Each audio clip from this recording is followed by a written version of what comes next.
Emulation. Love it or hate it, it's not going anywhere. But today we're going to be talking about kind of both sides of the coin as far as the argument for and the argument against emulation.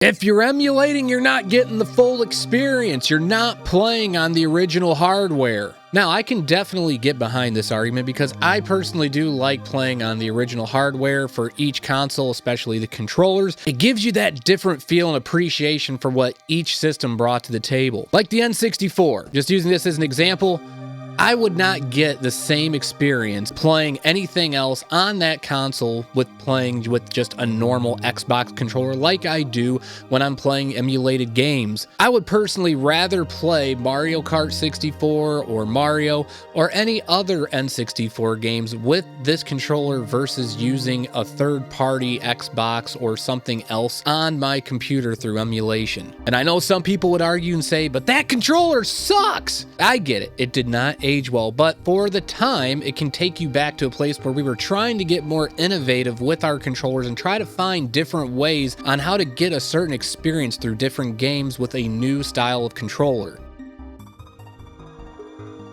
Of course, the secondary market is a huge albatross and a thorn in the side of many retro gamers. Including myself, I find it kind of unbearable at times to try to justify buying certain games, especially ones that are over the $100 mark. Now, take that into consideration for somebody who can't really afford to pay for certain games like that. I can totally see the argument for trying to emulate games that's not necessarily going to be helping the developer at any point in time because it's being sold secondhand. This is absolutely true, and I have zero excuse for it. I will say, speaking for myself, I'll just use the comparison to how Napster was back in the day when people started pirating music because they couldn't afford to pay for CDs. And again, me being a teenager at this point in time, I wouldn't even be listening to half of the bands that I do had I not downloaded music illegally. Does that mean that it was okay for me to do that? No, it doesn't. However, you now have services like Spotify where you can pay a monthly premium in order to listen to some of your favorite artists' music. That being said, if there was a service out there that I could pay and play any single retro game that I wanted to, I would more than happily stop going out of my way downloading ROMs and just pay for the service and play them that way. Now, I know we are starting to see certain things like on PlayStation that they have some of their PlayStation classics on their premium packages, but we don't have a full library of any one system available to us just yet.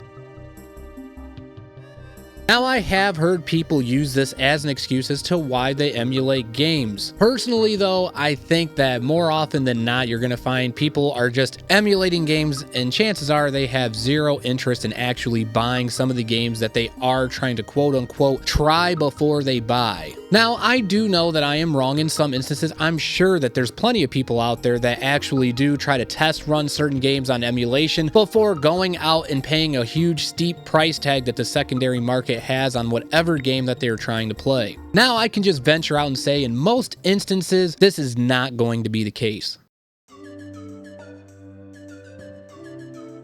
This one I kind of never really understood because it's such a gray area for me. I feel like if you don't like emulation, you shouldn't be doing this even if you own the game. My reason for that is just like saying, hey, I bought this movie or I bought this CD, but I'm going to go over here to this one website and I'm going to download the file just that way I have a backup. Of course, one could argue that you could just rip them yourselves and keep your own personal file. But what I'm saying here in this instance, because most people don't know how to do those things with their retro games, chances are they're going to be going over to some website and downloading the ROMs illegally. Technically, you're still doing something that's illegal, so having this kind of moral high ground of I'm just downloading what I personally own, it doesn't negate the fact that you're doing something that's technically illegal. It's like going to the store and buying a game or something like that and then stealing one and saying, yeah, but this one's just a backup. Like, I don't know. To me, it just doesn't really make sense.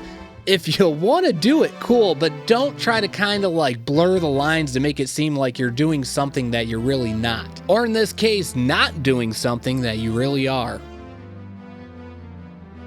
One could argue that yes, emulation technically does preserve the games. Because as we know, sadly, everything does break down, and at some point in time, it might not be in our lives, you never know, but the consoles, controllers, etc. are all gonna break down from wear and tear. So if we have zero way on how to play these games on the original hardware, we have no other options other than emulation. Or, piggybacking off what we were just talking about, offering a service that gives you access to the full library of games.